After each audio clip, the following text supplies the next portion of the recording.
eu vou soltar a vinheta. Logo após a vinheta, vamos receber, portanto, aqui na Rádio Sindicop, o Leandro Lima, ele que tem um currículo extenso, não é mesmo? Além de policial penal aposentado, né? Ele é ex-secretário de Estado da Justiça e Cidadania do Estado de Santa Catarina, né? Ex-secretário de Estado da Administração Prisional e Socioeducativa de Santa Catarina, não é mesmo? Para bater aquele papo com a gente aqui na Rádio Sindicop, tá joia? Eu vou soltar a vinheta e, na sequência, nós vamos receber, portanto, o Leandro Lima.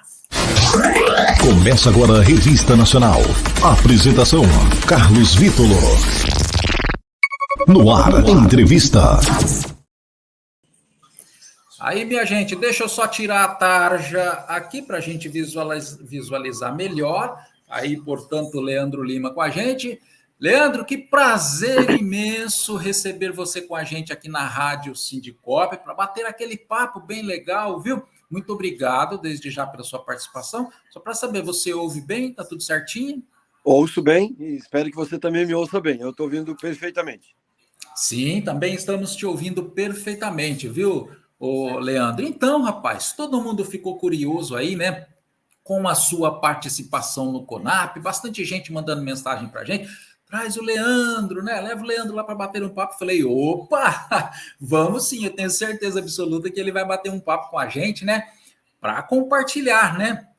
Tanta experiência, né? Que você já teve aí na sua vida como policial penal, como secretário, como tantos outros cargos, né? Aliás, ô Leandro, para começar, eu queria que você falasse um pouco aí, um resumão justamente do seu currículo, das suas experiências, né? Para que os nossos amigos, as nossas amigas policiais penais possam conhecer um pouquinho mais de você, viu, Leandro? Bom, muito obrigado, Carlos, muito obrigado pela deferência, né? E eu me senti muito bem indo à Conferência Nacional em São Paulo, né? Vendo pessoas com muita trajetória, com muita experiência, de vários cantos do Brasil, e a gente percebe que as nossas angústias são muito parecidas, né? Tanto para quem está iniciando, como para quem já está aposentado, como eu. Eu entrei no Estado por concurso público em 1988, né? Como agente prisional. Depois houve uma mudança na lei, eu passei a ser agente penitenciário e, mais recentemente, a policial penal, né? Eu sou pedagogo, quero mandar um abraço para todos os pedagogos. Ontem foi o dia do pedagogo, né? E eu advogo bastante a causa da pedagogia, já fui professor, já trabalhei com coordenação pedagógica também. Entendo que isso a pedagogia é o caminho que vai nos levar para uma educação de qualidade. Uma educação de qualidade é o caminho que vai nos levar para uma sociedade mais justa, né? Mais adequada, mais equidistante de todos os seus pontos, né? Eu fui gerente do Hospital de Custódia, fui gerente e diretor da Casa do Albergado, fui diretor da Penitenciária de Florianópolis, que era a minha unidade de origem quando eu entrei. Depois, em 2011, fui diretor do DEAP, que era o Departamento de Administração Prisional, que cuidava de todo o sistema prisional de Santa Catarina. Em 2014, passei a ser secretário adjunto e aí passei a ter contato também com a questão socioeducativa, né? A então Secretaria de Justiça cuidava também do socioeducativo, né? E em 2018, a convite do governador Eduardo Pinho Moreira, fui o primeiro agente penitenciário a ser secretário de Justiça do Estado, Justiça e Cidadania. A partir disso, em 2019, a convite do governador Moisés, recém-eleito, passei a ser secretário de Administração Prisional e montar essa secretaria. Ela deixou de ser de Justiça e Cidadania, deixou alguns temas de lado e focou somente na administração prisional e também no sistema socioeducativo, na parte do meio fechado do socioeducativo, né? E fui secretário, então, até 2022, quando saí, deixei a secretaria em março, por vontade própria, e também a convite do governador Moisés, que se encaminhava para a reeleição. Eu fui candidato a deputado estadual em Santa Catarina. Fui candidato a deputado estadual, sou o primeiro suplente, faltaram um pouquinho os votos, né? E sou o primeiro suplente do Republicanos, aqui em Santa Catarina, né? Ou seja, aí tem muitos recados, né? nessa minha apresentação que eu falei lá em São Paulo, né? A primeira delas, e mais importante, é de que, até aqui, nós, de fato, reconhecemos a participação de muitos atores no sistema prisional e na Polícia Penal. Mas daqui para frente, nós não podemos admitir uma Polícia Penal que não seja planejada, coordenada, executada em todos os níveis por policiais penais. Nós temos que naturalizar esse discurso, né? E a outra questão que eu falei lá é de que nós temos que partir para a participação política, nós temos que partir para a representação política. Nós que cumprimos o nosso papel, independente do partido, independente de qualquer questão ideológica, está falando de fazer parte de uma democracia representativa, que cada policial penal em qualquer canto desse país possa se candidatar e dali começar a construir as bases de uma representação política sólida em todos os níveis de poder, para que nós possamos passar e falar até que daqui a alguns anos a gente tem uma bancada, 2, 3, 4, 5 deputados federais, que a gente possa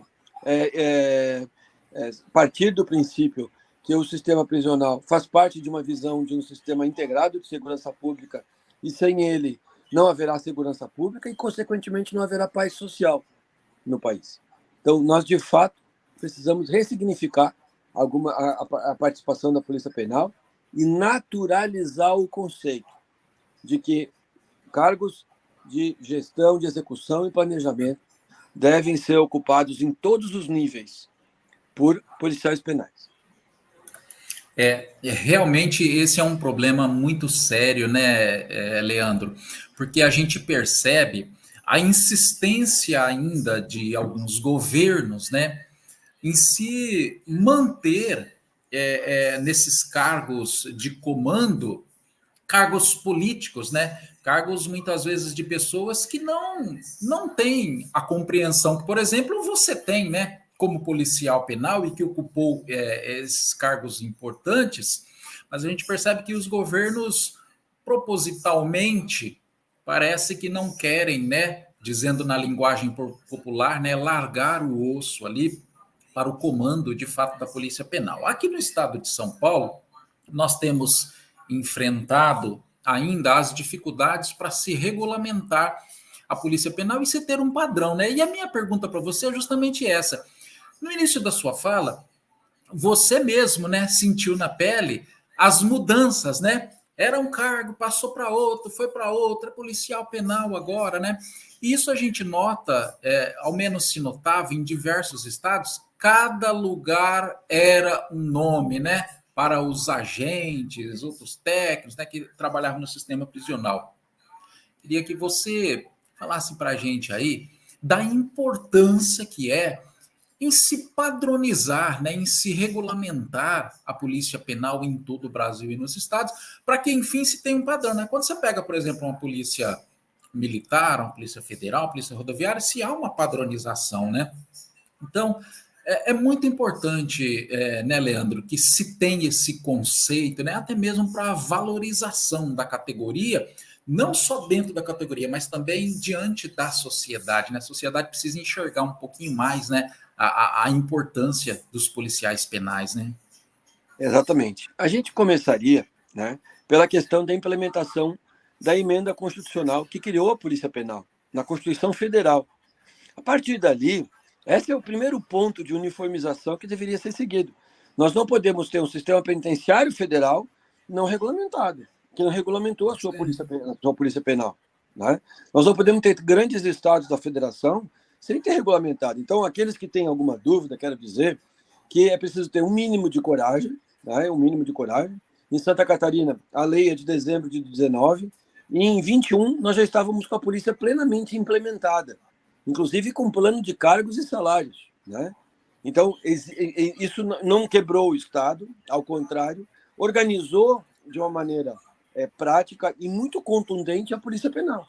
Né? Então, isso é necessário. Alguns estados já fizeram, alguns, inclusive antes de Santa Catarina, já fizeram, isso é louvável, mas o primeiro ponto que nós temos que trabalhar é o sistema penitenciário federal precisa, o governo federal precisa criar a Polícia Penal e regulamentá-la.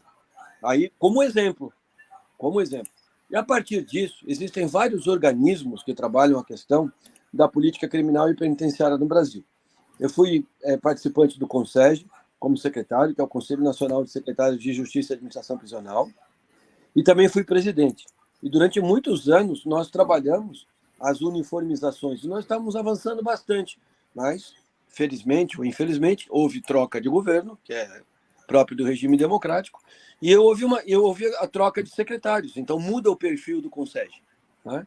Então, faço aqui um apelo aos meus pares que hoje ocupam o CONSEG, para que retomem essa pauta, iniciando pela implementação das polícias penais.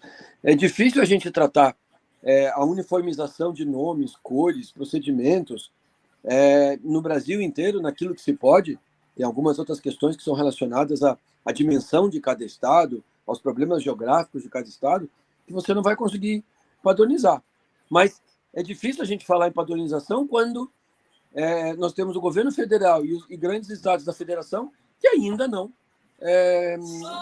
criaram as polícias penais, né, nos seus sistemas. Então, eu acho que esse é o primeiro ponto. E depois nós também temos o Conselho Nacional de Política Criminal e Penitenciária, o CNPCP, do qual também fui conselheiro e renunciei à minha vaga porque fui candidato a deputado estadual aqui no estado. Então, por um exercício republicano, renunciei ao cargo. Não haveria nem necessidade, porque não era uma função que havia pagamento, né? Mas para não misturar as coisas, para deixar tudo bem claro, eu acabei pedindo renúncia do cargo, né? E isso hoje até me arrependo, porque eu poderia estar no CNPCP, junto com alguns outros colegas policiais penais que fazem um trabalho belíssimo lá, apresentando as bandeiras do sistema prisional como um todo. E essa unificação e essa articulação, ela é importante, ela também pode ser levada pela Senapen, que substituiu o DEPEN, né? No sentido de liderar, apresentar propostas unificadoras de todo o país, né? É claro que daí eu entendo que seja difícil para a Senapen se posicionar em alguns casos se não tem a Polícia Penal Federal plenamente implementada. Então, mas eu acredito que essa tua fala é extremamente importante. Nós precisamos naturalizar esse discurso. As pessoas vão dizer, mas você está sendo bairrista, está puxando para a tua categoria. Sim, eu estou sendo. Né? Eu estou sendo e nós precisamos ser. Nós não podemos ter... alguém imagina algum batalhão das briosas polícias militares do nosso Brasil sendo comandados por uma outra pessoa que não seja um oficial da PM? As delegacias de polícia, a PRF, a PF. Tá? Então, nós precisamos naturalizar esse discurso, sem medo. Me parece que, em alguns momentos, a gente perdeu o medo de sonhar. E isso não é nenhum sonho, isso acontece com todas as outras polícias plenamente regulamentadas que constam da Constituição. Algumas nem estão na Constituição, já se dizem polícia. Né? Nós estamos plenamente contemplados na Constituição Federal e nós precisamos naturalizar esse discurso. A polícia penal precisa ser regida por policiais penais, em todos os níveis de governo, em todas as esferas de atuação. Cargo de secretário estadual ou de diretor de penitenciário, então nem se fala, né? De diretor de unidade prisional, não se fala. E também em nível federal na Senapen. Eu defendo que nós tenhamos, muito rapidamente, um policial penal, estadual ou federal, como secretário nacional de administração penitenciária do Brasil. É fundamental, né? Estar no comando, né? Isso é importantíssimo. Aliás, por falar nisso, Leandro, eu queria que você falasse, porque as pessoas ficam curiosas, né? A gente também fica curioso, né? Como que foi para você? De repente você estava de um lado da balança, né? Trabalhando ali na unidade, né? Fazendo as suas atividades como policial penal, né? No dia a dia, enfrentando, né, todas as dificuldades que uma policial penal encontra no dia a dia dentro das unidades. E aí, com o passar do tempo, eu não diria de repente, porque, claro, há todo um processo, mas você se vê do outro lado, né? Estando do outro lado, como é que foi para você, agora estando no comando, quando estava da Secretaria da Administração Penitenciária, realizar aquilo que você sentia enquanto estava lá dentro do raio, né, trabalhando, aquelas dificuldades, aquelas lutas, né? A gente sabe, claro, que muitas vezes não depende tão somente de um secretário, mas de toda uma estrutura de um governo, claro, né? Queria que você contasse para a gente um pouco como que foi isso, que você conseguiu realizar, como que você enxergava isso, qual era a relação sua com os policiais penais, a título de experiência, de conhecimento, porque as pessoas gostam de saber disso, né, Leandro? Bom, aí está um exercício prático do como é importante ter um secretário como policial penal, quem quer que seja, né? Desde que ele tenha autonomia para poder fazer a gestão. Eu fui secretário com todos os cargos de diretoria na mãos de policiais penais. Inclusive o diretor administrativo financeiro era alguém que tinha vindo da ponta, que bateu cadeado, que esteve no pavilhão até pouco tempo, e de repente estava conseguindo escolher melhor uma despesa que ele ia autorizar. Porque ele olhava lá,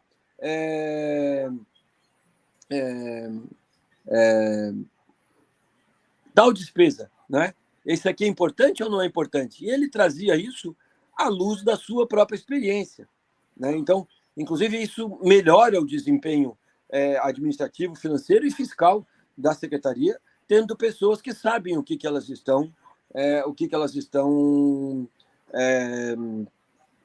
pedindo e o que elas estão sendo autorizadas a fazer. Então, esse é um fato bastante importante.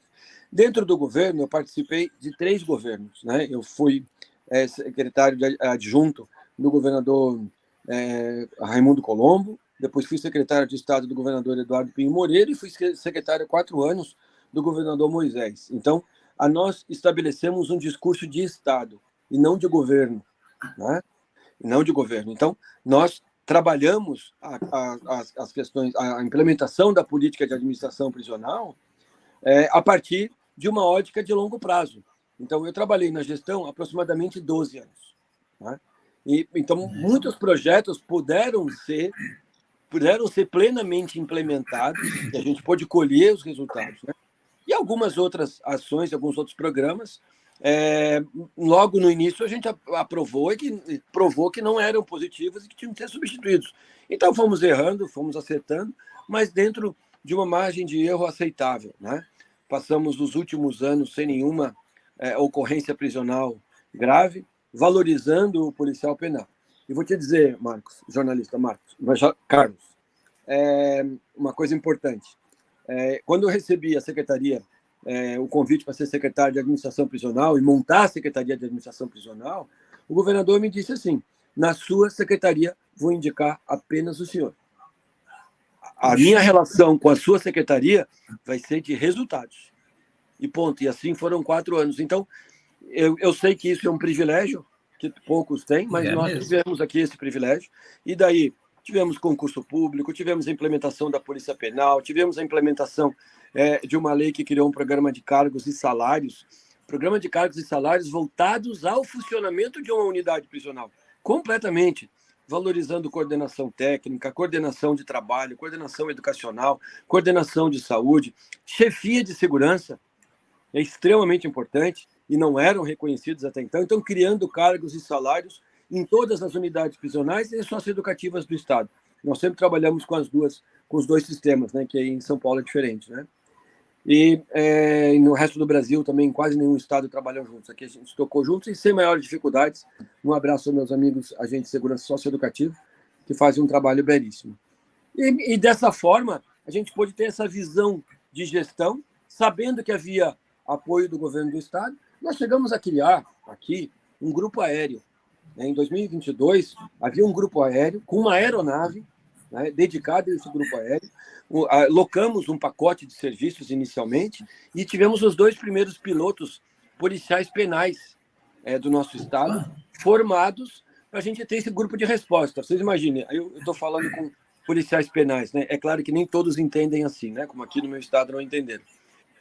Você ter um grupo aéreo, naquele momento, para escoltas de alta complexidade, além de que o avião poderia ajudar em missões de resgate, poderia estar ajudando lá no Rio Grande do Sul agora, poderia estar... Você tinha a possibilidade de, tendo um evento grave numa prisão do Estado, que você precisava transferir alguém para uma penitenciária federal, se esse problema aconteceu de manhã, muito provavelmente no mesmo dia essa pessoa podia estar em Porto Velho ou Mossoró, usando os próprios recursos do sistema prisional. Além da questão econômica e de segurança, né, que não tem preço. Mas nós chegamos até aí aqui. Nós tivemos aqui no Estado um programa de capacitação e formação profissional dentro de uma lógica de uma universidade corporativa, um programa chamado SAP Ciência, em que nós colocamos no orçamento da Secretaria formação em nível de pós-graduação, mestrado e doutorado para servidores efetivos do sistema prisional, e aí entrando técnicos, policiais penais e agentes de segurança socioeducativa, que quisessem desenvolver pós-graduações, mestrados e doutorados cujos temas estivessem ligados ao sistema prisional e socioeducativo. A partir daí, nós estaríamos criando um repositório acadêmico, um repositório científico sobre a Polícia Penal. Que, na hora do vamos ver, na hora da crise, todo mundo é técnico, todo mundo é especialista. Mas quem é especialista de verdade é o operador, né? Dos dois sistemas, o técnico, ele é o grande operador. E ele precisa trazer essa experiência e associar à academia, né? E, com isso, constituir base científica para a atividade prisional. Esse foi o desejo que nós deixamos. Foi isso que nós deixamos o Estado em 22. Né? E está funcionando meio meia roda, mas não está funcionando exatamente como nós planejamos. Nós deixamos isso no orçamento. Né? Isso deveria ser em todo o Brasil. Nós deveríamos ter mestres e doutores na área prisional em todo o Brasil. Trocar informações, fazer um grande repositório brasileiro de pensamentos prisionais. Nós temos aí falas e livros de alguns casos específicos sobre o sistema prisional, alguns famosos, inclusive, mas que não são policiais penais. O olhar do policial penal é único, e ele é rico, e a gente precisa trazer essa riqueza para fora, trazer essa riqueza para a sociedade conhecer o que é o papel do policial penal hoje e da sua importância para um sistema integrado de segurança pública.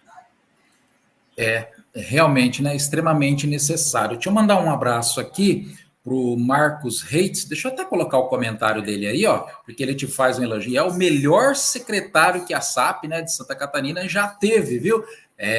Tá aí, ó. Esse é o resultado do trabalho, né, Leandro? Bom dia para você. O Marcos é o segundo piloto policial penal formado em Santa Catarina. Ele é um parceiro, um rapaz que entendeu a mensagem lá no início, né? Levou para si e se esforçou e fez o curso, justamente com o Fábio Kinseski.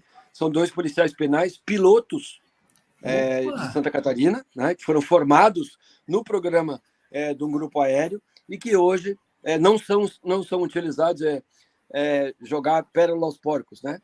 São dois diamantes preparados, lapidados para o sistema prisional, que não estão sendo usados, assim como inúmeros outros. Né? Realmente, né? Aliás, tempos atrás aqui, eu conversei com o Dr. João, o desembargador do Tribunal de Justiça, né, de Santa Catarina, assim também de uma visão de apoio aos servidores. Você provavelmente deve ter tido várias conversas, vários encontros, né, com ele, e realmente, sim, também uma pessoa incrível, né, que participou com a gente aqui. Um grande abraço, né, para o Dr. João. E, aliás, já utilizando um pouco daquilo que o desembargador comentou com a gente viveu aqui alguns anos aí, e agora até que deu uma amenizada, ao menos, né, a olhos vistos, assim, nos bastidores a gente não sabe, mas, assim, numa tentativa feroz de se conduzir o sistema prisional para a privatização, né? Então, assim, no governo passado, principalmente, que era o governo João Dória, foi ele que veio com essa ideia, e foi, assim, uma luta terrível, né? E aí, eu gostaria que você apresentasse um pouco também para a gente, falasse um pouco aí daquilo que você conhece de privatização, aquilo em outros países que, na verdade, deram início à privatização, como os Estados Unidos, depois houve a reestatização, né? Porque viu que o caminho não é bem aquele, né?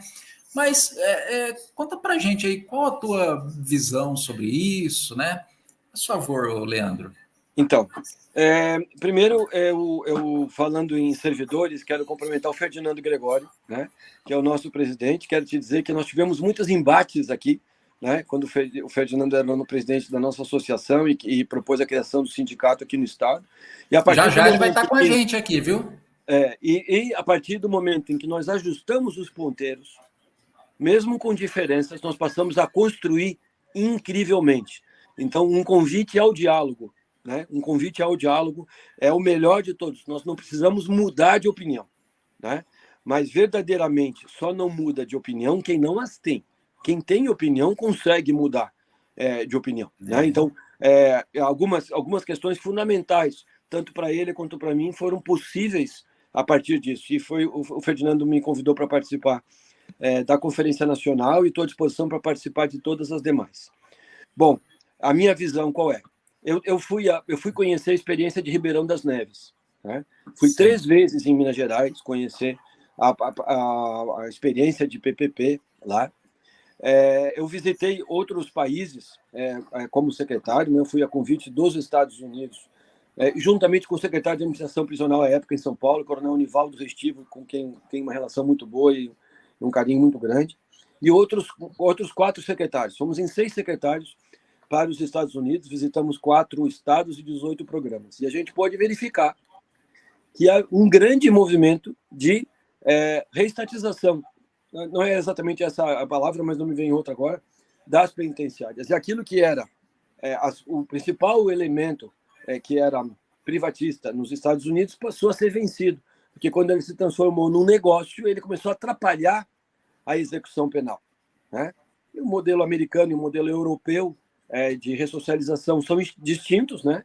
São de execução penal são distintos, mas eu também fui à Inglaterra conhecer o sistema prisional e fui responder em Oxford e no King's College, num congresso de professores de língua portuguesa, a pergunta: por que Santa Catarina tem mais presos trabalhando proporcionalmente que a Inglaterra, né? E nesses 2 lugares eu pude ter uma visão muito ampliada do sistema prisional.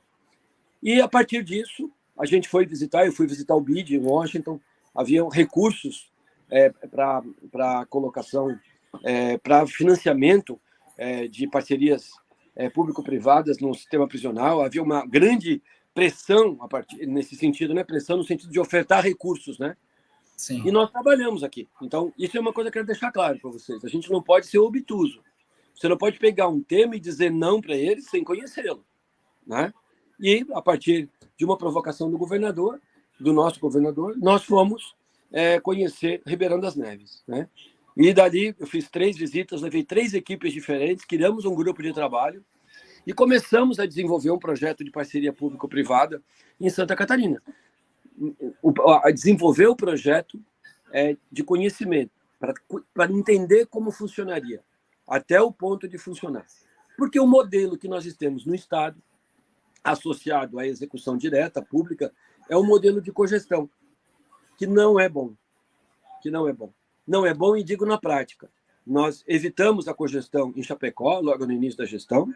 Nós reestatizamos o presídio de Tubarão e o de Lages, né? Mantendo cogestão somente em Itajaí e Joinville.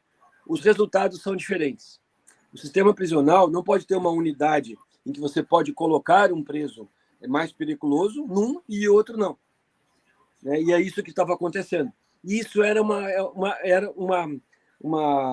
prova prática de que havia problemas na cogestão, né? Então, o modelo de PPP, se não fosse um caminho sem volta, ele era mais adequado que o modelo de cogestão, porque a Polícia Penal mantinha o seu papel dentro do projeto de PPP. Essa é uma discussão que se pode ter.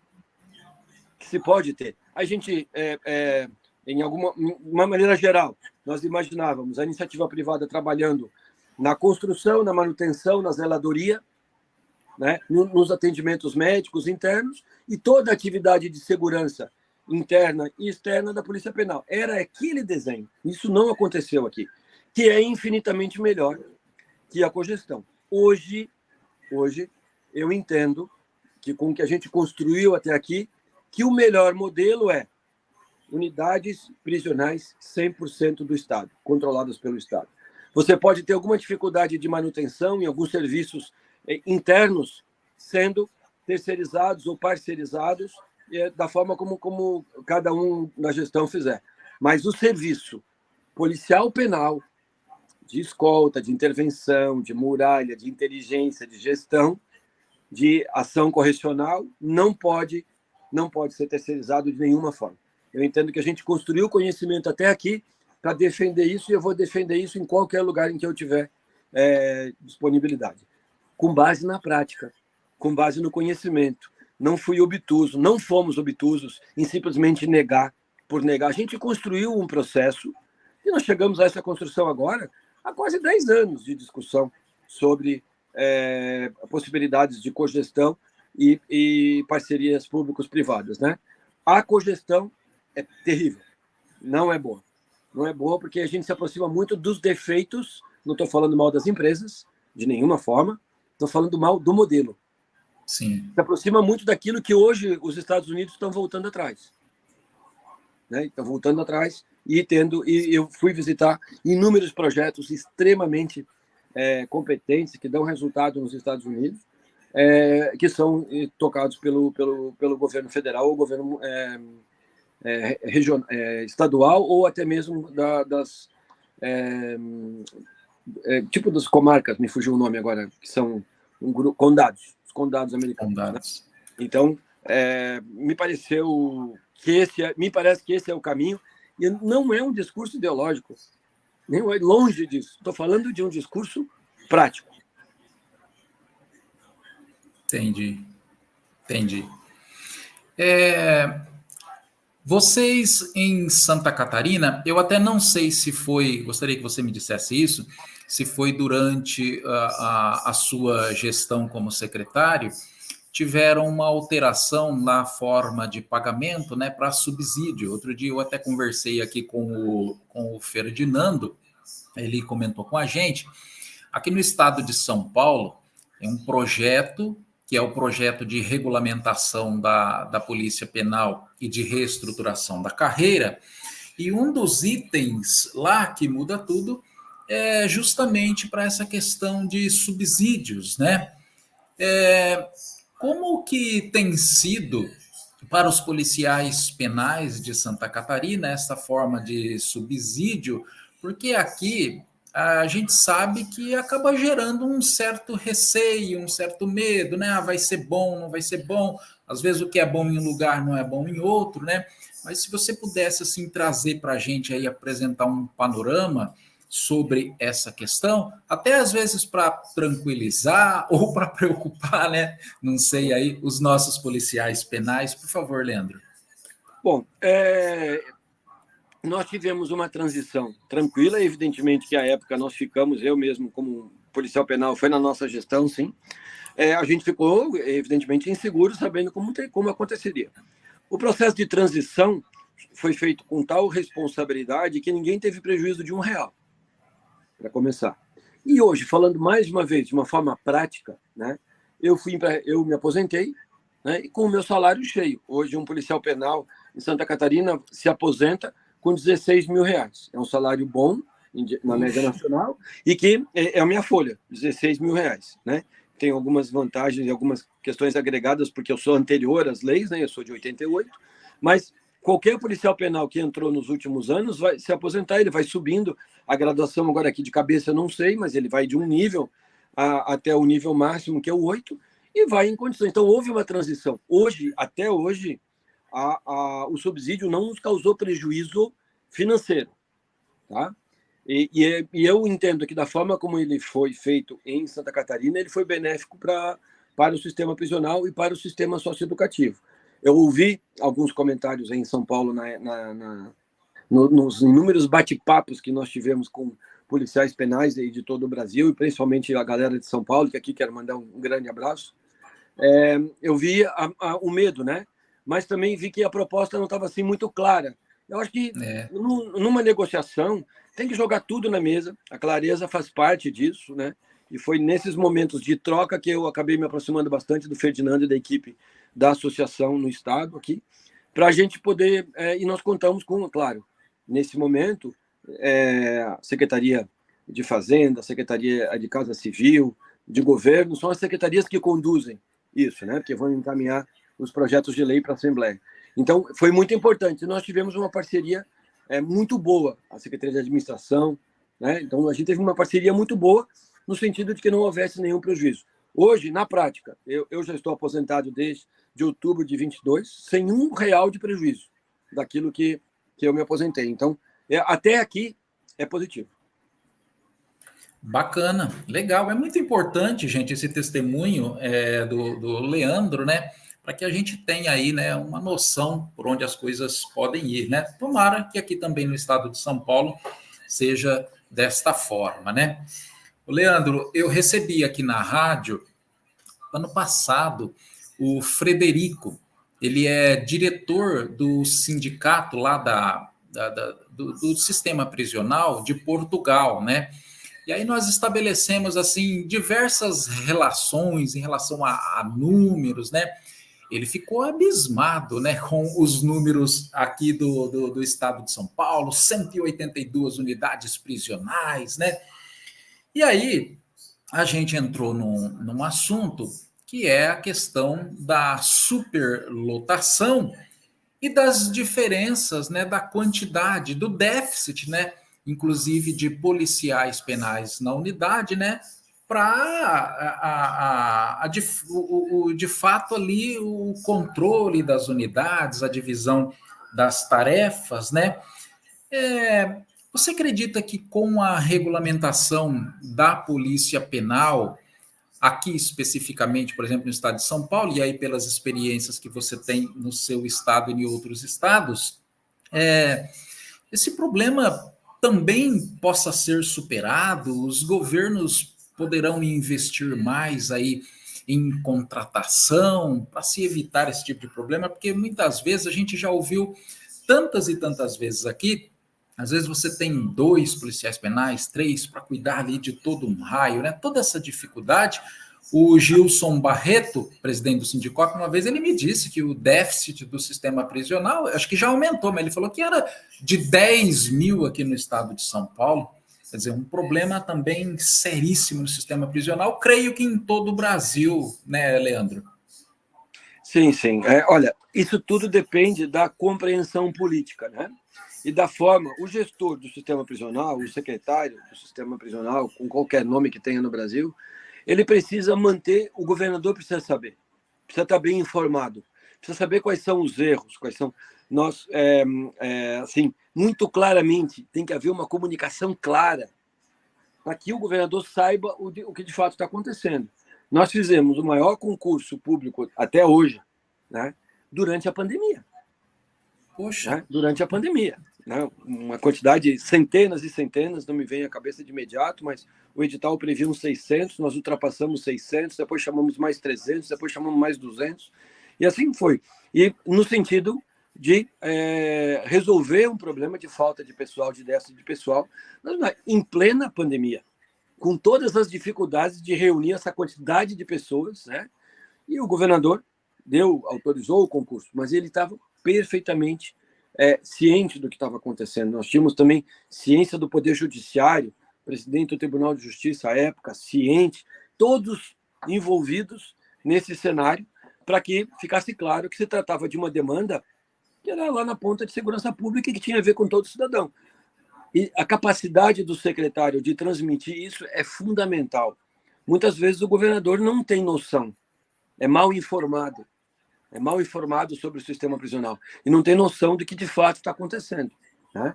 Então, eu entendo algumas dificuldades fiscais nos estados, né?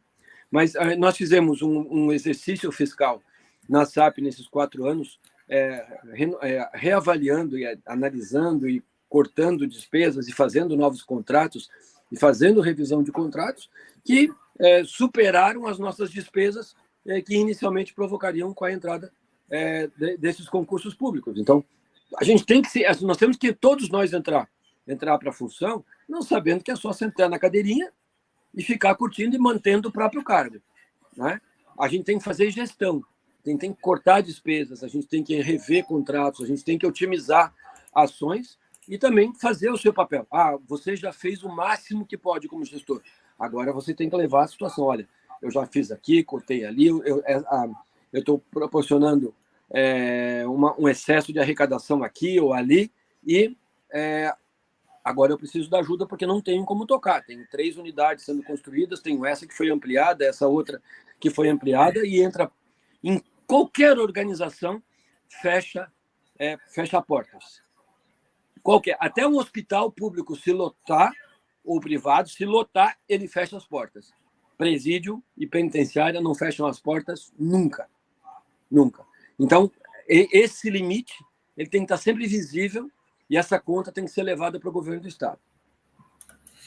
Aqui no estado de São Paulo, inclusive, você deve ter esse conhecimento, que as unidades prisionais elas estão automatizadas, né? E houve uma diferença tremenda, assim, né? Antes da automatização das portas, das celas, né? Dos raios, para agora que está automatizada, né? Então isso colaborou bastante, né? Também aí com o trabalho dos policiais penais. Eu já estou visualizando aqui com a gente o Ferdinando Gregório, ele que é o presidente da AGPEM Brasil. Deixa eu só visualizar aqui. Eu vou subir o Ferdinando Gregório. Opa, peraí. Aí, vou subir o Ferdinando Gregório para também bater aquele papo com a gente aqui, o Leandro. Vamos lá, vou subir o Ferdinando aqui com a gente. Cadê o Ferdinando? Opa! Aí, Ferdinando, bom dia para você. Fica à vontade aí com o Leandro Lima, Ferdinando. Bom dia, Carlos. Bom dia a todos que estão ouvindo aí mais uma vez a Rádio Sindicop. Eu quero agradecer, Carlos, a você em nome da Rádio Sindicop, em nome do Sindicop, que é um espaço que está sempre à disposição da Polícia Penal, do Sistema Penal, né? A gente sabe que do trabalho sério do Sindicop, um trabalho sólido aí de mais de 30 anos, o maior sindicato da América Latina do sistema penal, da Polícia Penal, e esse canal de comunicação é muito importante para a gente poder ampliar, né, a discussão, o debate, observar todas as diferenças de cada região do país e chegar num consenso de fortalecimento em prol da Polícia Penal. Então, Carlos, mais uma vez, muito obrigado pelo espaço. Vejo que hoje é um convidado especial, eu tenho muito apreço aqui em Santa Catarina, que é o policial penal Leandro. Quero cumprimentá-lo. Eu vou fazer um breve comentário aqui. O Leandro mais de 30 anos de experiência na atividade de sistema penal, policial penal, ingressou lá como agente prisional, foi transformado em agente penitenciário, virou policial penal, né? Uma pessoa com todo o seu know-how aí de ter operacionalizado o sistema, né? Trabalhado lá na atividade finalística, dentro das unidades prisionais, mas também passou por todos os caminhos dentro do sistema penal, então conhece desde da atividade interna, até a gestão, como secretário que foi, e desempenhou brilhantemente essa função à frente do Sistema Penal de Santa Catarina, né? Então, é muito importante absorver as informações que o Leandro tem em relação ao sistema penal, né, pela sua experiência, pela sua expertise, e acredito que os policiais penais de São Paulo estão hoje tendo uma aula, né, de sistema penal, de polícia penal, de uma pessoa que tem um vasto conhecimento, né? Eu tive a oportunidade de aprender muito com ele. A gente teve vários embates aí, né, de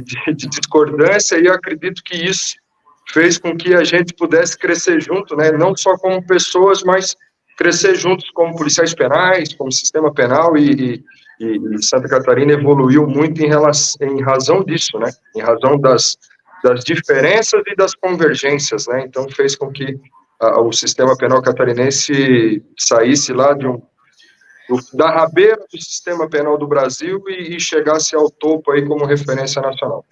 Então, estou à disposição, Carlos, da Polícia Penal de São Paulo, mais uma vez, uma polícia que que me acolheu muito, muito, assim, eu tenho um carinho imenso pelos policiais penais de São Paulo, e estamos aqui para contribuir aí, né, eu estou de plantão hoje, dei uma escapadinha ali, o pessoal me liberou para poder participar, e poder contribuir mais uma vez para todos, né, então, assim, que os policiais penais de São Paulo não esqueçam jamais, né, eu tenho um respeito muito grande pelo presidente Gilson, pela sua história de luta, e o Sindicop foi responsável por uma grande campanha de valorização da Polícia Penal, quando ainda éramos agentes penitenciários, né? Então, com o slogan "Impossível sem a gente", que foi uma campanha que invisível essencial à paz, mas invisível à sociedade, né? Os agentes penitenciários naquela época têm o link, né? Impossível sem a gente, e eu tenho certeza que isso foi a grande mola que conseguiu impulsionar para que a gente chegasse a esse estágio de polícia penal nesse momento, e que a gente tem muito que crescer ainda, né? A gente está começando essa escada nova, e o Sindicop, através da representatividade do Gilson, foi grande responsável nessa jornada de conquista. O Leandro já tinha falado lá no início, nós tivemos vários embates, mas que coisa bonita, que coisa bacana, né? Hoje estamos amigos. Então, estabelecer esse tipo de relação, isso que é legal, né? A democracia, a gente cresce, a gente amadurece, né? Isso é muito, muito bacana mesmo. Agora, Ferdinando, eu já queria aproveitar aqui também, porque você fez o convite, né, para o Leandro para participação no CONAP, né, na conferência. Eu tenho certeza absoluta que ele vai participar das outras também, porque só as orientações, os esclarecimentos que ele trouxe até agora aqui, rapaz, foi uma aula atrás da outra, viu? Conta para a gente aí um pouquinho da importância do CONAP, né? E, por exemplo, de participantes e palestrantes como o Leandro, né? Fundamental. Alguém que esteve lá anteriormente como policial penal, trabalhando nas unidades, depois passou por toda a experiência de estar à frente do comando nos governos, não é mesmo?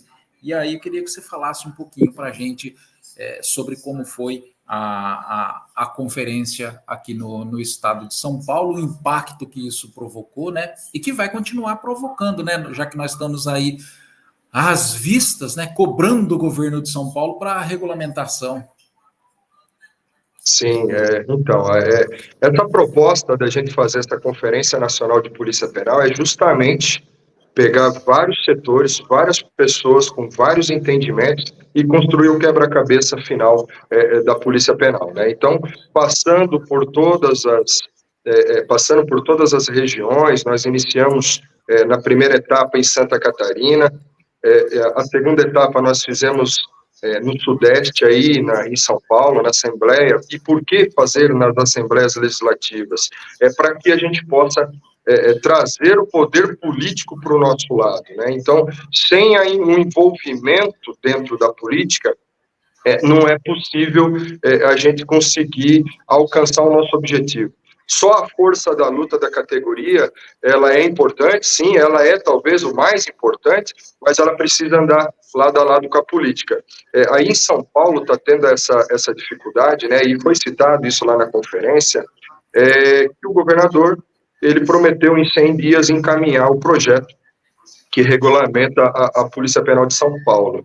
E isso ainda não aconteceu, né? Já passou 1 ano e meio, já tiveram várias conversas com as lideranças, eu vejo muito os policiais penais criticando as lideranças, os representantes que estão lutando pela Polícia Penal e não criticando o governo, que é o grande responsável desse atraso, né? Então, foi importante a gente fazer dentro de São Paulo, a maior Assembleia Legislativa do país, aí com 94 deputados, se eu não me engano.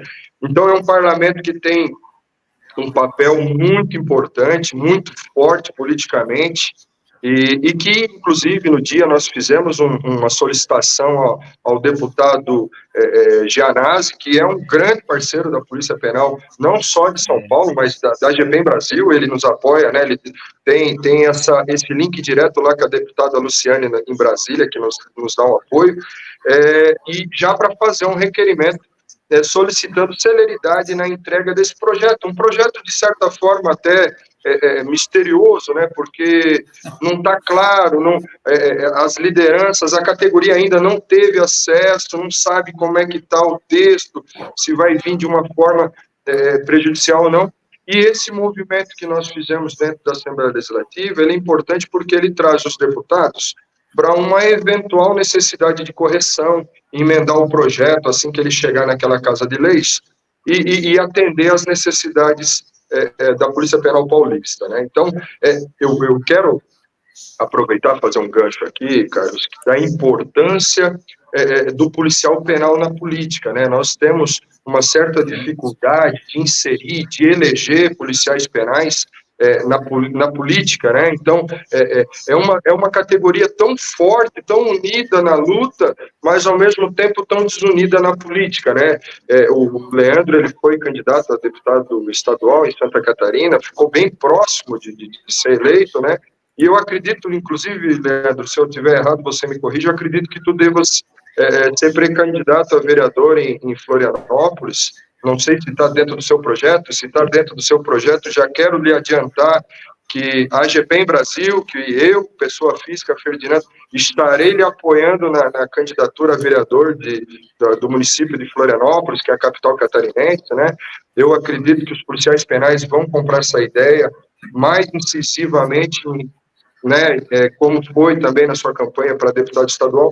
Eu acredito que não só em Santa Catarina, não só na pessoa do Leandro Lima, pré-candidato lá, nós temos que fazer esse movimento em São Paulo, em outros estados, né? Nós vamos passar na Assembleia Legislativa de Tocantins, também agora no dia 27 de junho, fazendo a terceira etapa da conferência, que nós vamos dar uma enxugada no calendário em razão das eleições municipais, que nós faríamos Norte e Nordeste separado, nós vamos fazendo uma etapa só em Tocantins, para que no dia 6 de agosto, 10 dias antes da janela das eleições municipais, a gente possa fazer a última etapa em Brasília, na Câmara Federal, e concluir os nossos trabalhos no dia 6, para que no dia 7, no Senado, a gente já tenha o projeto finalizado, que vai tratar da Lei Geral da Polícia Penal, para que seja, junto com o lançamento da Frente Parlamentar em Defesa da Polícia Penal no Senado, a gente possa entregar esse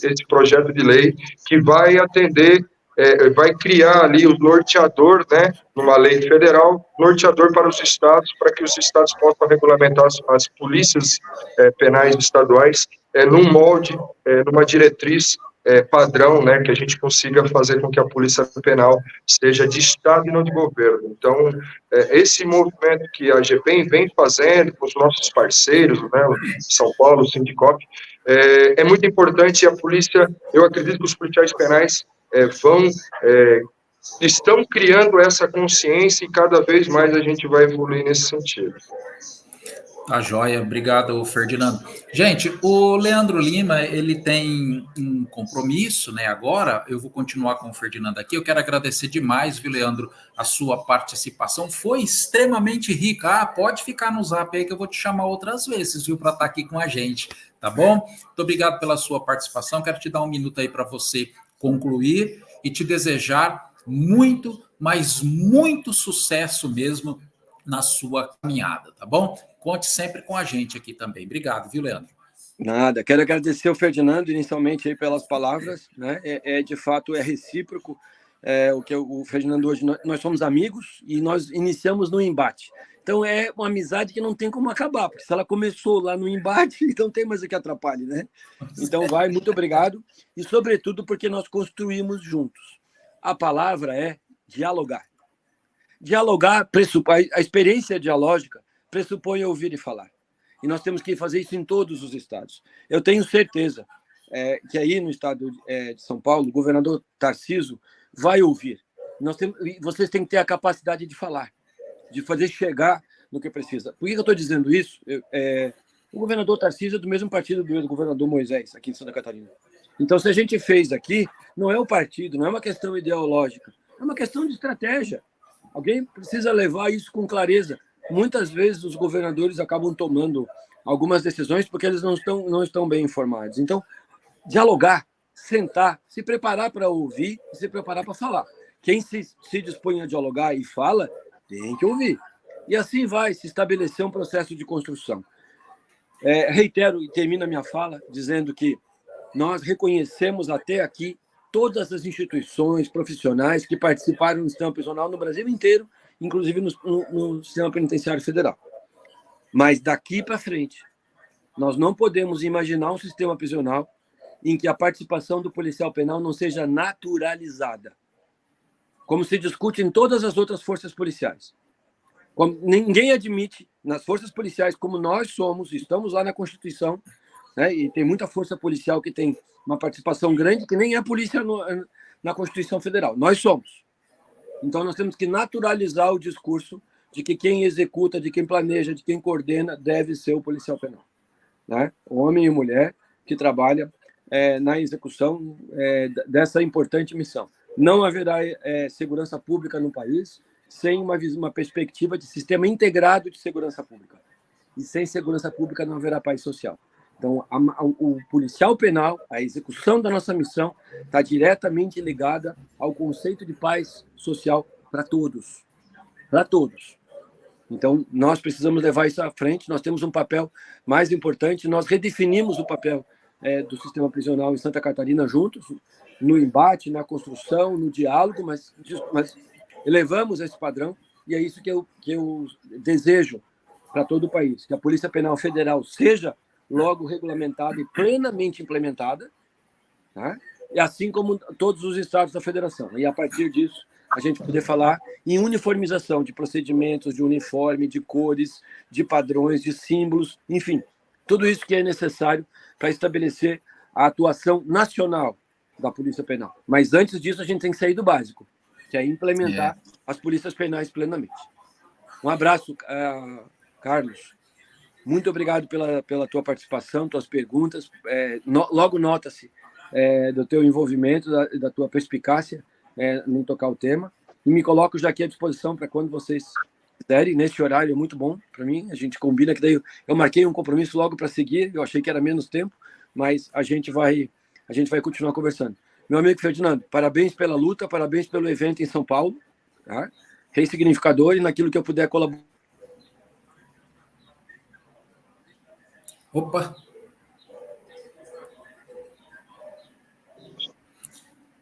Tá joia, tá joia. Acho que o Leandro teve ali um probleminha. Leandro, a gente agradece demais.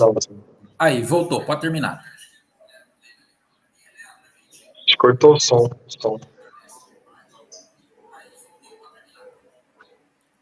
Aí, Leandro, quer concluir? Aí, Leandro.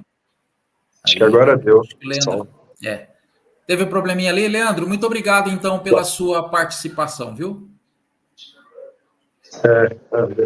Valeu, obrigado. Até mais. Tá aí, gente, que beleza, hein?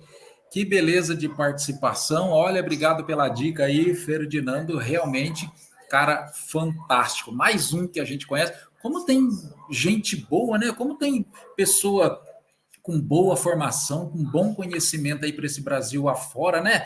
Que a gente conhece. Você, Ferdinando, que é mais envolvido aí, vai me dando as dicas. Você já me deu uma dica, sexta-feira nós já vamos trazer aqui, né? O nosso próximo convidado, o advogado Dr. Noel, né? Para falar com a gente aqui também. É isso, né? Como tem gente boa nesse Brasilzão, né, Ferdinando? Tem, rapaz do céu, vou dizer um negócio para você. A gente assumiu essa missão da GPEM Brasil e isso nos abriu um campo de conhecimento, né? A gente se envolve. Toda semana eu estou num lugar diferente. Eu acabei de vir semana passada do Piauí e tive a oportunidade, ganhei um livro, inclusive, de um policial penal, que ele é historiador, ele está fazendo agora a tese de doutorado, ele tem mestrado. Um negócio assim excepcional. Então, nós temos vários diamantes aí espalhados pelo Brasil, que, graças a Deus, a GPEM Brasil vai nos permitir trazer esse pessoal para o conhecimento de todos, e a Rádio Sindicop vai ser o grande canal de comunicação para que a gente possa dar amplitude, né? Porque o policial penal, ele... Rapaz, assim, ó, tem cada gente maravilhosa, de conhecimento, de prática, enfim. Eu fico um dia inteiro aqui falando com você, cara, sobre isso daí. E você é um deles, viu, Ferdinando? Saiba aí do nosso Obrigado. carinho por você também. Ferdinando, eu queria entender um pouquinho mais e saber de você em que pé está essa questão, rapaz, que eu acho extremamente importante, que é essa lei geral da polícia penal aí, porque a gente sabe que foi tratado agora no CONAP, né? Queria que você fizesse um resumo para a gente daquilo que foi discutido, em que pé está, porque, olha, eu ao menos vejo que não é nada fácil, né? Em virtude das próprias diferenças, né? Dos estados. Em que pé que está, Ferdinando, essa lei geral, né? Aliás, já implementando a pergunta aqui, isso será possível antes mesmo da regulamentação em todos os estados? Como que funciona, Ferdinando? Então, pensa só, né? A gente tem, eu falo, eu estou repetitivo até, né? Então, a Polícia Penal é a polícia mais antiga em que se tem história, que se tem conhecimento na história da humanidade, né? Então, sempre onde esteve uma pessoa presa, havia a figura do policial penal, com qualquer nome que tenha sido dado no decorrer da história da humanidade. E nunca se pensou num padrão, né, numa uniformização de aplicação. Sempre foi na cabeça daquela pessoa ao qual estava fazendo a gestão naquele período, e é assim hoje nos 27 entes federativos, né.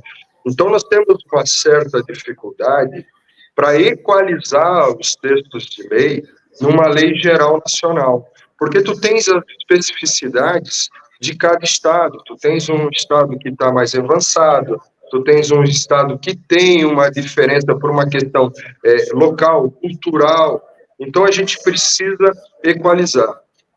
Foi feita uma tentativa, que até através do intermédio da GBEM Brasil, lá em 2020, de um projeto, né, de uma lei geral da Polícia Penal, que foi apresentada através de um deputado, o deputado federal Capitão Alberto Neto, lá em 2020, foi apresentado o primeiro projeto, né? Então, a gente vê, talvez por falta de conhecimento, por insegurança, por ansiedade, imediatismo, a categoria cobrando, porque já foi feito, isso aí vai funcionar, não vai, está tanto tempo parado, porque muita gente fala, pô, está 4 anos parado o projeto de lei.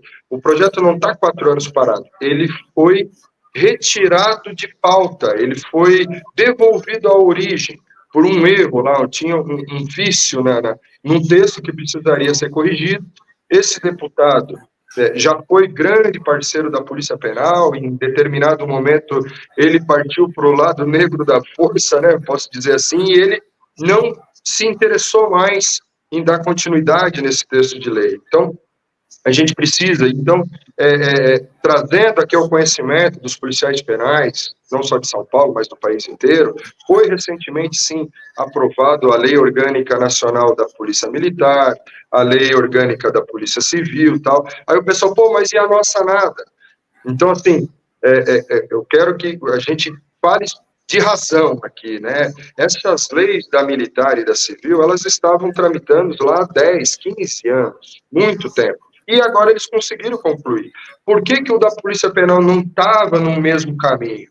Porque o primeiro trabalho que a gente fez foi justamente transformar o agente penitenciário em policial penal, né? A primeira PEC da Polícia Penal, ela é de 2004, né? Então, ela foi aprovada em 2019. Levou 15 anos para a gente conseguir se transformar em polícia penal. Agora a gente vai fazer o trabalho de fazer a lei geral da Polícia Penal, que é a regulamentação. Aí muitos vão assim, tá, mas então quer dizer que vai demorar mais 15 anos? Não, vai ser abreviado esse caminho. Por quê? Porque a Polícia Civil e a Polícia Militar acabaram abrindo esse caminho na legislatura, né, na lei, eles conseguiram a deles. Então, isso acelera o processo da Polícia Penal. Agora, um grande cuidado que a gente tem que ter, porque a lei dessas outras forças de segurança, elas trataram de alguns requisitos que eu penso que seja vício de iniciativa, que trata de previdência, trata de piso nacional, que são fatores extremamente importantes e que foram compilados dentro das leis orgânicas dessas duas carreiras.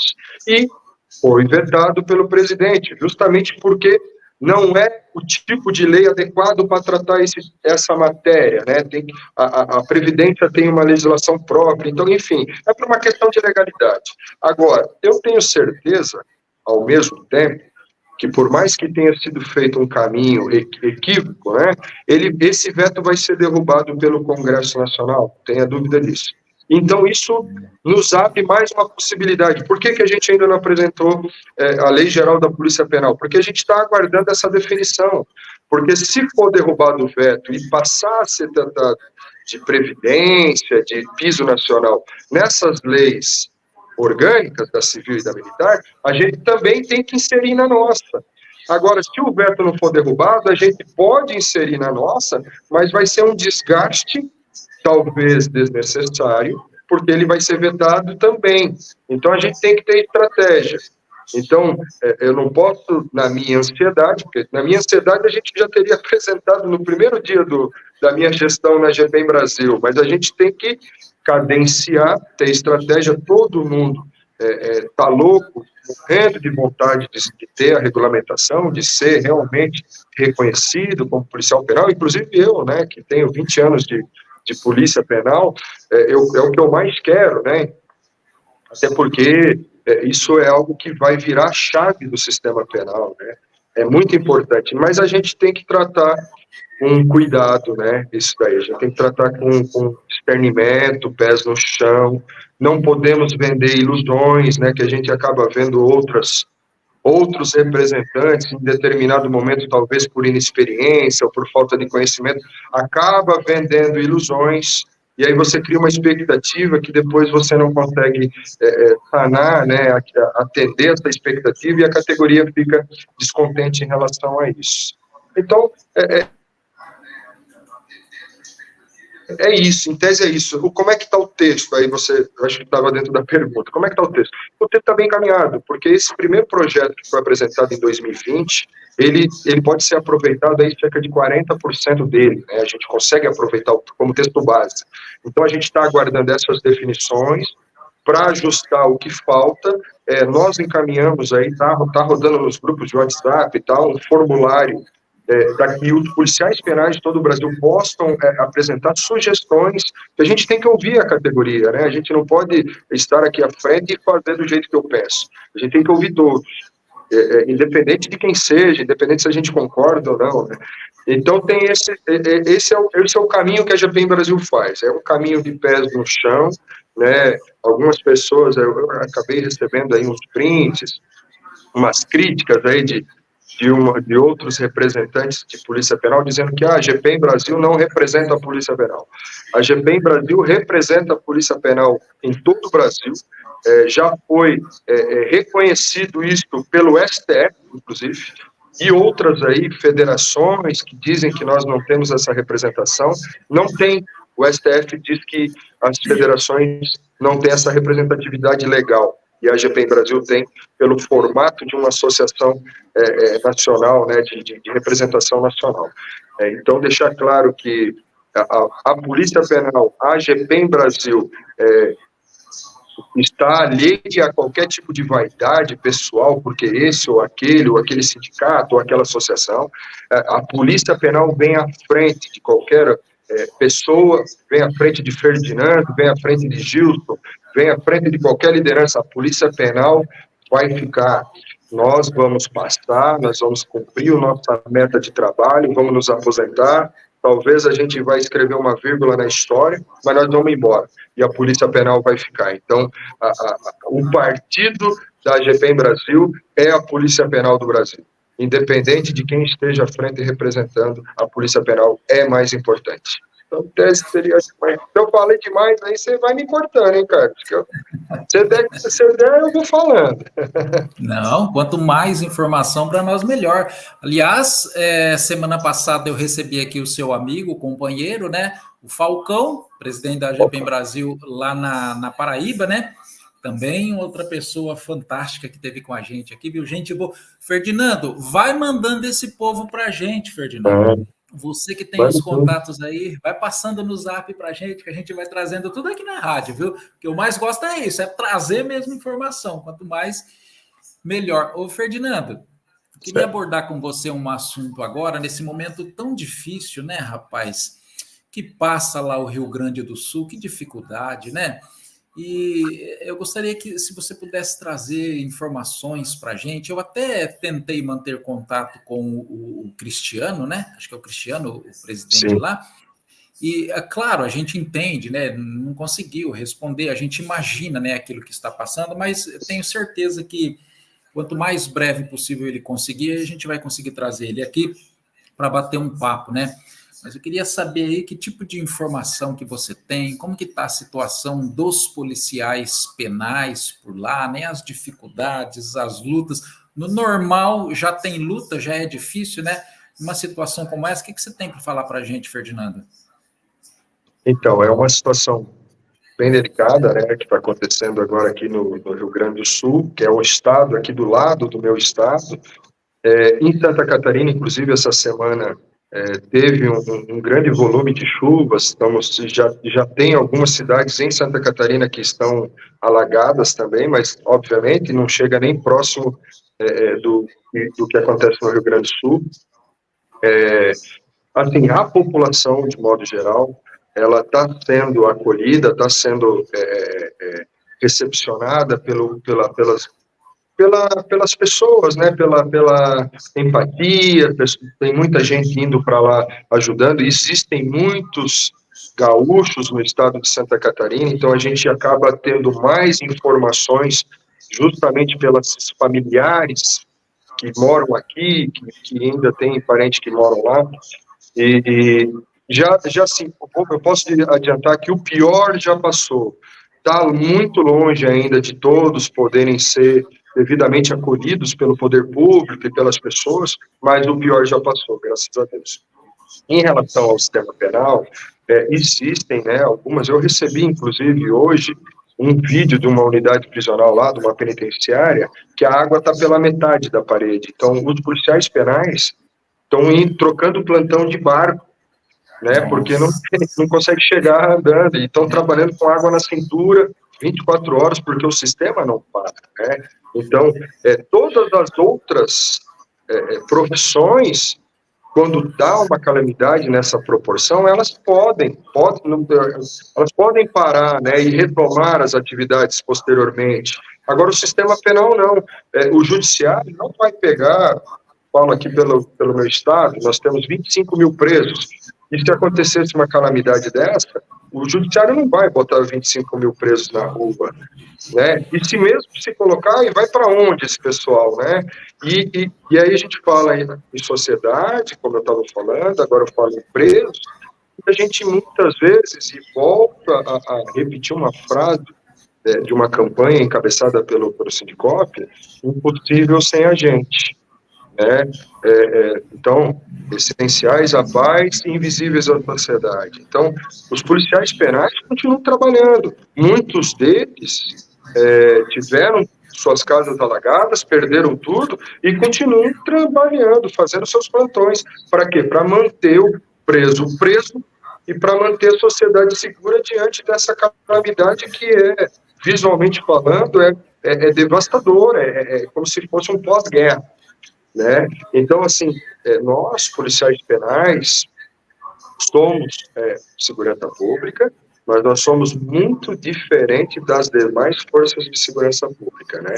Então, a GPEM Brasil, em conjunto com a PERGS, lá, que é a Associação dos Policiais Penais lá do Rio Grande do Sul, fizemos uma campanha, né, de Pix, está na nossa página da GPEM Brasil, para que esse dinheiro fosse direcionado lá para os gaúchos, para que a gente pudesse ajudar, né, de alguma forma, porque a gente acaba ficando impotente em relação a isso, né? Nós temos o conhecimento também de vários estados que têm enviado policiais penais para auxiliar na segurança das unidades prisionais lá. Santa Catarina mandou uma equipe, até alguns amigos meus estão lá. Então, para auxiliar da melhor forma possível, não só os policiais penais, mas todo o povo do Rio Grande do Sul. É triste, mas assim, o povo brasileiro é um povo que não desiste nunca, nós vamos superar isso aí mais uma vez, e aquilo que nós tiver ao nosso alcance, nós vamos auxiliar eles lá da melhor forma possível. É triste, mas nós vamos passar por isso mais uma vez. E eu tenho certeza, Carlos, que isso vai unir novamente o brasileiro, né? O brasileiro hoje ele está polarizado, ele esqueceu da empatia, da afinidade com as pessoas. Eu acredito que, infelizmente, através de um desastre, de uma catástrofe, a gente consegue unir novamente o povo, né? Isso vai fazer com que a gente se fortaleça ainda mais.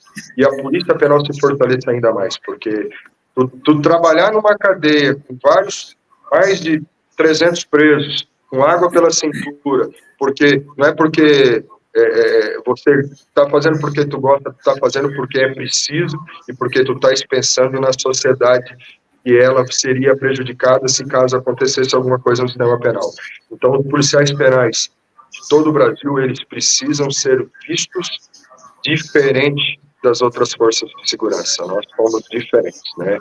Não é à toa, eu participei semana passada de uma audiência pública que tratava da saúde mental dos operadores de segurança pública, e os números de afastamento, de suicídio, de aposentadoria por invalidez da saúde mental do policial penal, ele é absurdamente superior às outras forças de segurança, em razão disso, em razão de tudo isso, né, de um pouco que eu pude falar em relação à atividade de polícia penal, porque falar para policial penal é a coisa mais fácil, porque todos sabem o que a gente passa, e o que já passamos, né.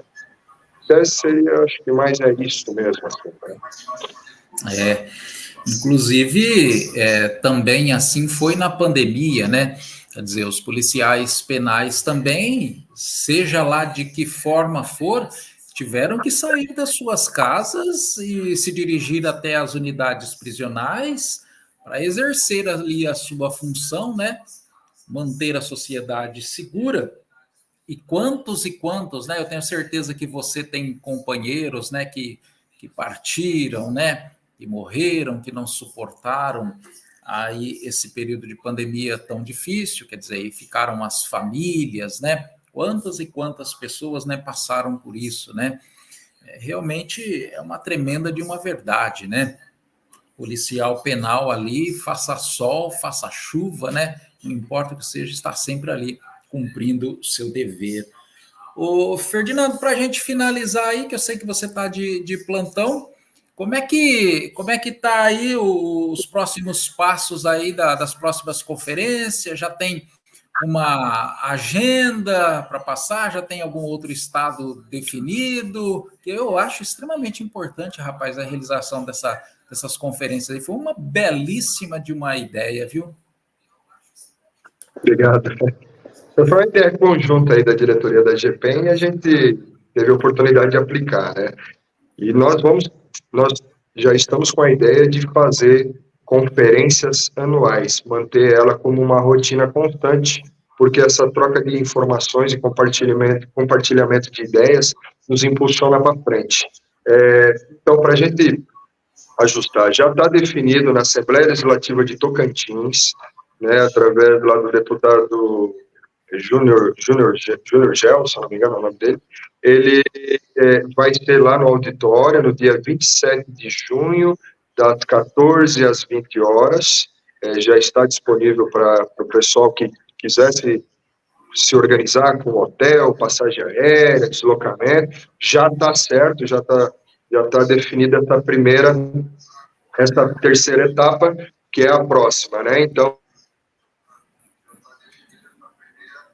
vai ser concentrado norte e nordeste nessa etapa, por causa do calendário eleitoral, nós não vamos poder fazer separado, mas nós vamos concentrar ali no dia 27 de junho. E aí tem o período do recesso legislativo, né, tanto nas assembleias como na Câmara e no Senado, que retorna já no início de agosto. Então, no início de agosto, dia 6 de agosto, nós também vamos fazer lá no Auditório Nereu Ramos, na Câmara Federal, que daí seria a quarta e última etapa da conferência, porque aí nós já teríamos passado por todas as regiões e aí lá nós finalizaríamos. Então, é um calendário para o pessoal ficar atento. 27 de junho, Palmas, Assembleia Legislativa de Tocantins, das 14 às 20 horas.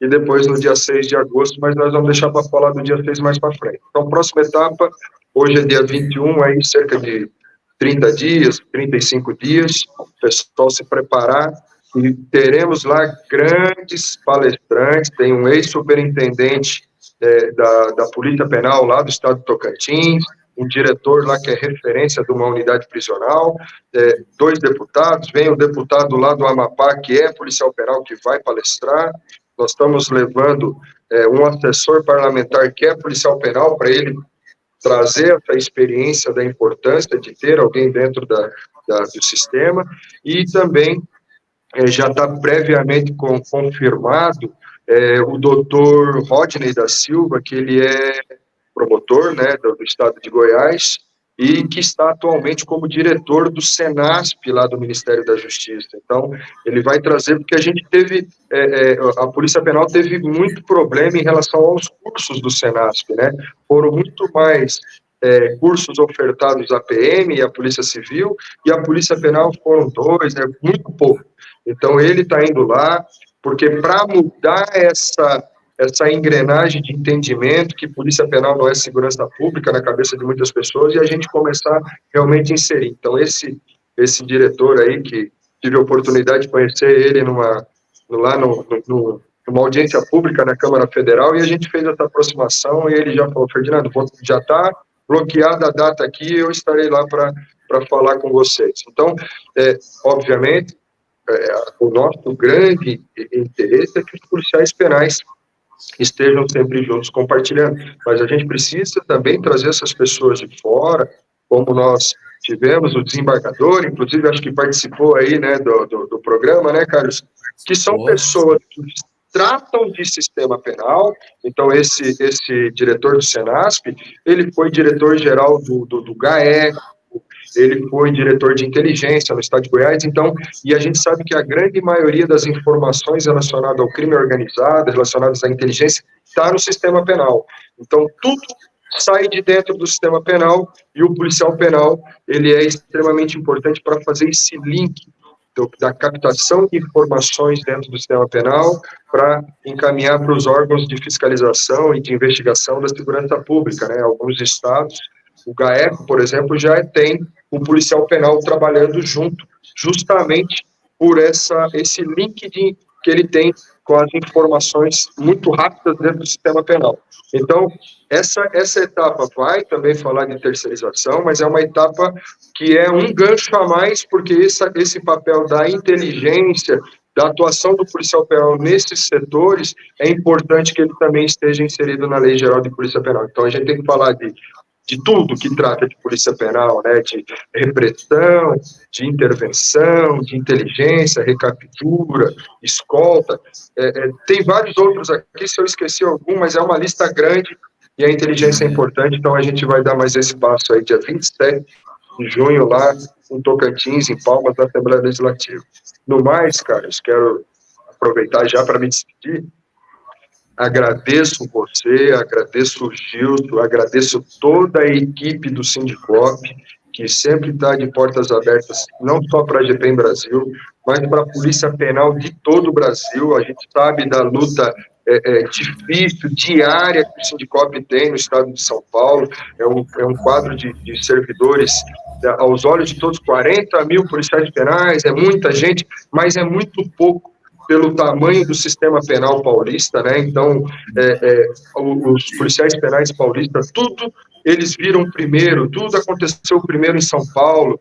Então, o policial paulista, ele de certa forma, pouco ouvido pela sua experiência e vivência de sistema penal, né? O policial penal paulista tem que ser muito mais valorizado.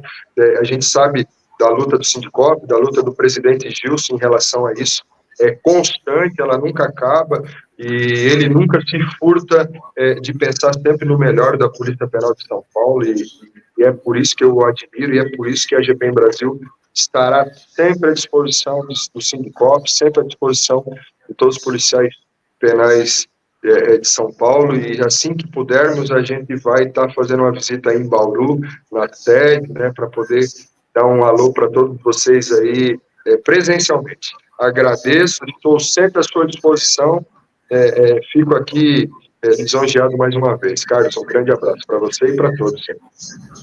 Valeu, Ferdinando, muito obrigado mais uma vez, sempre pela sua disposição de estar aqui com a gente e trazer informação para todos os policiais penais do Estado de São Paulo e do Brasil.